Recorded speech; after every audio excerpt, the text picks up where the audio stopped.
September 12, 1942, 4:07 p.m.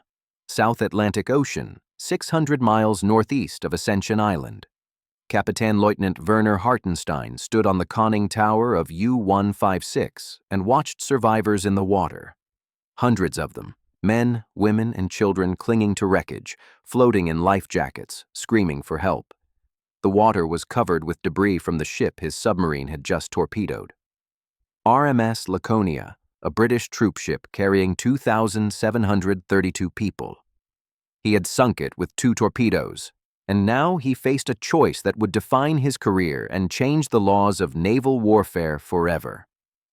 Werner Hartenstein was 35 years old.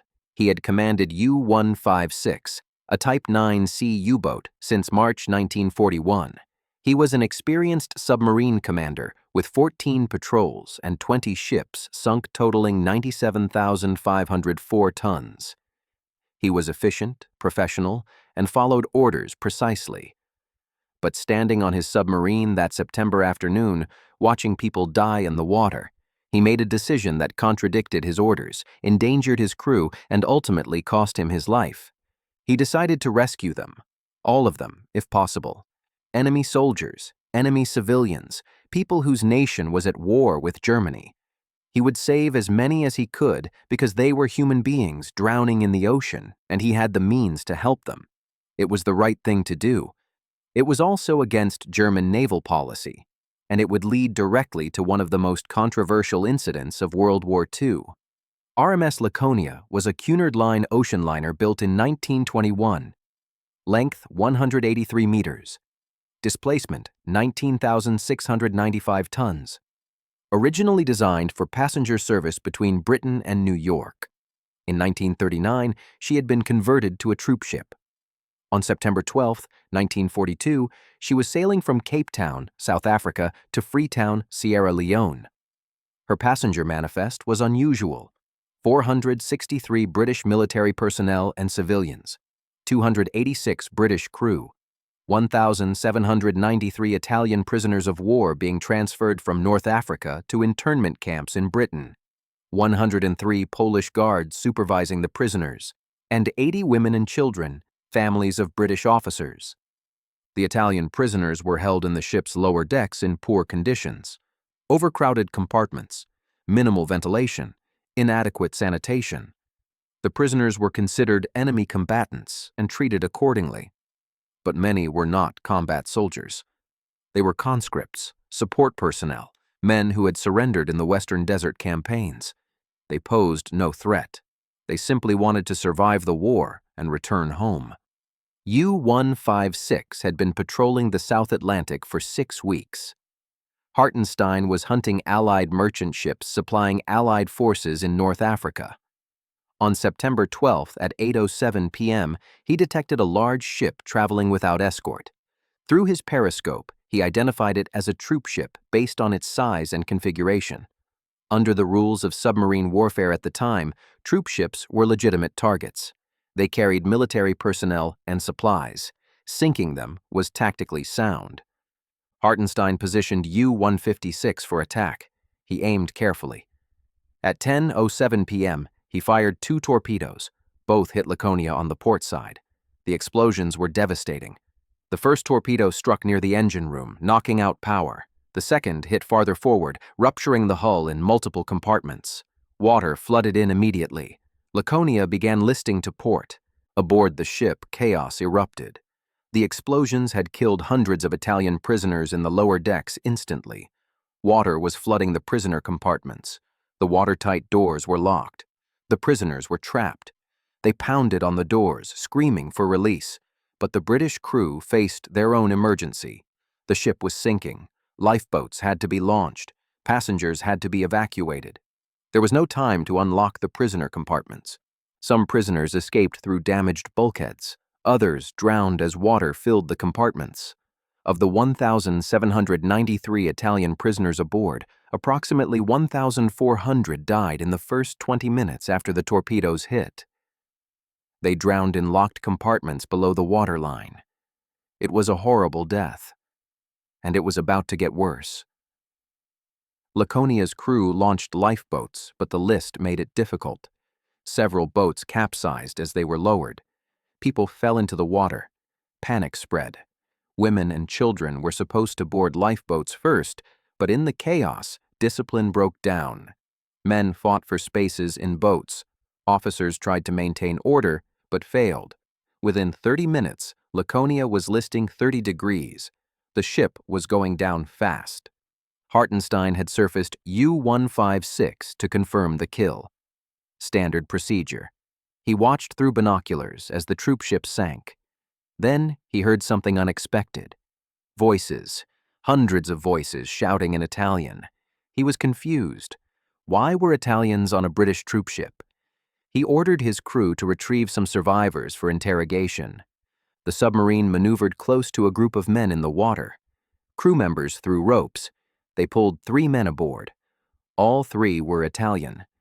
They explained they were prisoners of war being transported to Britain. There were nearly 1,800 Italians aboard Laconia. Most were dead now, but hundreds were still alive in the water. Hartenstein was shocked. He had just killed over 1,000 Italian soldiers. Italy was Germany's ally. These men were not enemies. They were friends, and they were drowning. He made an instant decision. He would rescue them, all of them if possible. He radioed U-boat headquarters and explained the situation. He requested permission to conduct rescue operations. Admiral Karl Dönitz received the message at 11:47 p.m.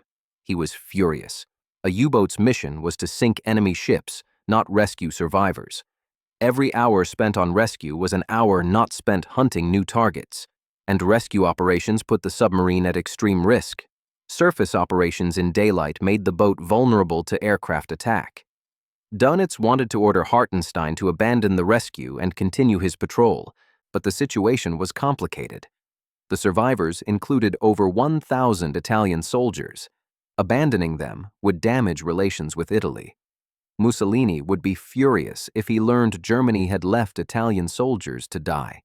Political considerations outweighed tactical ones. Dönitz authorized rescue operations, but with strict limitations. Hartenstein could rescue survivors and transport them to the nearest land, but if attacked, he was to abandon rescue operations immediately and dive. Hartenstein began rescue operations at midnight. U-156 moved slowly through the debris field, pulling survivors from the water. The submarine's deck could hold perhaps 50 people safely. Hartenstein packed over 200 aboard. Men sat on the deck, clung to the railings, filled every available space. The submarine was dangerously overloaded. If they had to dive, most of these people would be washed overboard and drown. But Hartenstein kept rescuing. He radioed other U-boats in the area and requested assistance.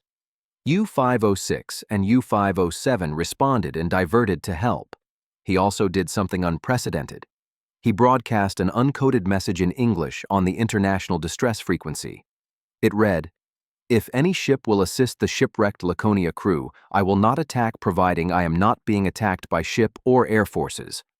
I picked up 193 men. German submarine. It was an extraordinary message. A U-boat commander offering safe passage to Allied ships that came to rescue survivors. He was placing his submarine and crew at risk to save people from a ship he had just sunk. It contradicted every principle of submarine warfare, but Hartenstein believed it was the right action. The message was received by Allied naval headquarters. They were suspicious. Was this a trap? Was the U-boat trying to lure Allied ships into an ambush? Some officers wanted to send rescue ships. Others argued it was too dangerous. The debate continued for hours while survivors died in the water. Meanwhile, U-156 continued rescue operations. By dawn on September 13th, Hartenstein had 260 people aboard or towed in lifeboats behind the submarine. U-506 arrived and took another 151 survivors. U-507 arrived and took 142 more. The Italian submarine Capellini, also responding to Hartenstein's call, took 64 survivors. 4 submarines were now conducting rescue operations in the middle of the South Atlantic. Hartenstein hoisted a large Red Cross flag on U-156's conning tower. He was identifying his submarine as engaged in rescue operations, protected under international law. He continued broadcasting his message in English. He requested Allied cooperation. He believed that basic humanity would override wartime hostilities in this situation. He was wrong. On September 16th at 11:25 a.m., an American B-24 Liberator bomber from Ascension Island spotted U-156. The pilot, Lieutenant James Hardin, saw the submarine on the surface with hundreds of people on deck and in tow. He saw the Red Cross flag. He radioed his base and requested instructions. His orders came back clear: attack the submarine. Hardin questioned the order. The submarine was clearly conducting rescue operations. Attacking it would kill hundreds of survivors. His commanding officer, Captain Robert Richardson III, was adamant. The submarine was a legitimate target. The survivors were unfortunate but irrelevant. Hardin was ordered to attack immediately. At 11:32 a.m., the B-24 began its bombing run. Hartenstein saw the aircraft approaching. He could not believe it would attack. He was flying a Red Cross flag. He had survivors all over his submarine. The aircraft would see them. It had to see them. But the B-24 opened its bomb bay doors. Hartenstein made a split-second decision. He ordered all survivors off the submarine. Crew members cut the tow lines to the lifeboats. People on the deck jumped or were pushed into the water. The submarine had to clear for dive. In 30 seconds, over 200 people were back in the ocean. Many would drown. But if the submarine was hit with them aboard, everyone would die. The B-24 dropped 5 depth charges. 3 missed. 2 exploded close enough to damage U-156's hull. The submarine dove immediately. Hartenstein took her down to 200 meters. The pressure hull held, but systems were damaged. Hydraulic leaks, electrical failures. The dive planes were responding sluggishly. U-156 was wounded but operational. In the water, survivors watched the submarine disappear. They were alone again. The lifeboats had been scattered by the depth charge explosions. Many people had been killed by the blast. Others were injured. And now there was no rescue coming. The American aircraft circled overhead. It did not attack the lifeboats, but it did not offer help either. U-506 and U-507 witnessed the attack. Both submarines immediately abandoned rescue operations and dove. They could not risk being attacked while overloaded with survivors. The people they had rescued were transferred to lifeboats and left behind. The submarines escaped. Over the next 5 days, Allied ships finally arrived and recovered survivors. Of the 2,732 people aboard Laconia, 1,649 died. The majority were Italian prisoners who drowned in the locked compartments when the ship sank. Others died in the water over the following days. The rescue operation that Hartenstein had attempted saved approximately 1,083 people. But his attack had killed 1,649. The mathematics were brutal. The incident had immediate consequences. Admiral Dönitz issued the Laconia Order on September 17, 1942. It stated, "All attempts to rescue members of ships that have sunk, including attempts to pick up swimmers and put them in lifeboats, or attempts to upright capsized lifeboats, or supply provisions or water, are to cease." Rescue contradicts the most fundamental demands of the war, the destruction of hostile ships and their crews. The Laconia Order effectively prohibited U-boat commanders from conducting any rescue operations for survivors of ships they sank. It was a direct response to what had happened to U-156. Dönitz believed that attempting rescues put submarines at unacceptable risk. The attack by the American B-24 had proven his point. Humanitarian gestures would be punished. Therefore, they would not be made. The order was controversial even within the German Navy. Some officers argued it violated international law and basic human decency. Others argued it was militarily necessary. The debate would continue after the war. At the Nuremberg trials, Dönitz was charged with war crimes for issuing the Laconia Order. The prosecution argued it was an order to murder survivors. Dönitz argued it was an order to stop endangering submarines by attempting impossible rescues. Dönitz was found not guilty on this specific charge. The tribunal ruled that the Laconia order, while harsh, did not constitute an order to kill survivors. It simply ordered submarine commanders to not attempt rescues. The distinction was subtle, but legally significant. Dönitz served 10 years in prison for other war crimes, but was acquitted on the Laconia order charge. Werner Hartenstein continued commanding U-156 for another year. He conducted 4 more patrols. He sank 6 more ships, but he never attempted another rescue. The Laconia order was absolute. On March 8, 1943, U-156 was sunk by an American PBY Catalina flying boat northeast of Barbados. All 52 crew members died. Hartenstein was 36 years old. The Laconia incident raised fundamental questions about the laws of naval warfare. What obligations did combatants have to rescue enemy survivors? When did military necessity override humanitarian concerns? Were rescue operations reasonable to expect from submarines operating in hostile waters? These questions had no clear answers. Before Laconia, international law generally expected warships to rescue survivors when possible. The 1930 London Naval Treaty required submarines to surface and ensure survivors had reached safety before leaving the area. But this assumed submarines operated like surface ships with ability to defend themselves and capacity to hold prisoners. Reality was different. A surfaced submarine was vulnerable. It could not fight surface ships or aircraft effectively. Its capacity for holding survivors was minimal. The Laconia incident demonstrated that expecting submarines to conduct rescues in combat zones was unrealistic. But the alternative, leaving survivors to die, seemed inhumane. The incident forced a re-evaluation of the rules.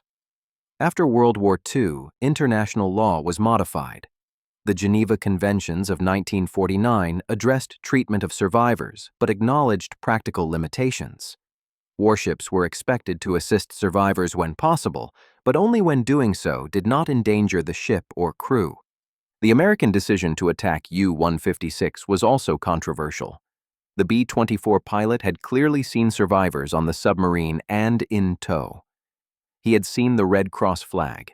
His commanding officer had ordered the attack anyway. The justification was military necessity. U-156 was an enemy warship. It had sunk multiple Allied ships. Destroying it would save future Allied lives even if it meant killing survivors now. The mathematics were cold, but logical. After the war, Captain Richardson defended his decision. He stated that the Red Cross flag was not valid because U-156 was a warship engaged in combat operations. A submarine could not claim protected status simply by conducting rescue operations. The decision was militarily sound even if morally questionable. The survivors had different perspectives. British survivors generally understood the military logic. They had been at war. Ships got sunk. Rescues were risky. The U-boat commander had tried to help and been attacked for it. Some British officers criticized their own side for not attempting rescue faster. If Allied ships had responded to Hartenstein's message immediately, hundreds more might have been saved. The Italian survivors were bitter. They had been prisoners on Laconia. They had been locked below decks when the torpedoes hit. Over 1,400 of their comrades had drowned in those compartments. The Germans had killed them. But then a German submarine commander had tried to save the survivors, and an American aircraft had attacked while rescue was underway. The Italians blamed everyone. The British for locking them below decks, the Germans for torpedoing the ship, the Americans for attacking during rescue. There were no heroes in this story, only victims. The Laconia incident changed naval warfare permanently. Before September 1942, there was an expectation that combatants would show some humanity toward defeated enemies. After Laconia, that expectation died. Submarines stopped attempting rescues. Surface ships became more cautious about helping survivors if doing so exposed them to attack. The war became more total, more brutal, more focused purely on destroying the enemy regardless of human cost. Werner Hartenstein's decision to rescue Laconia's survivors was remarkable precisely because it contradicted military logic. He knew it was dangerous. He knew it violated his orders. He knew it would accomplish nothing strategically, but he did it anyway because he believed it was right. For 84 hours, he transformed his submarine from a weapon of war into a vessel of mercy. He saved over 400 people, and he was punished for it. The mathematics of the Laconia incident are stark. One U-boat torpedoed one ship carrying 2,732 people. 1,649 died. The U-boat commander attempted rescue and saved 260 people before being attacked. Other submarines saved another 823. Allied ships eventually rescued 1,083 total survivors, but 1,649 died. Most deaths occurred in the first 20 minutes when the ship sank and Italian prisoners drowned in locked compartments. The rescue attempt that followed was too little, too late for the majority. But Hartenstein tried.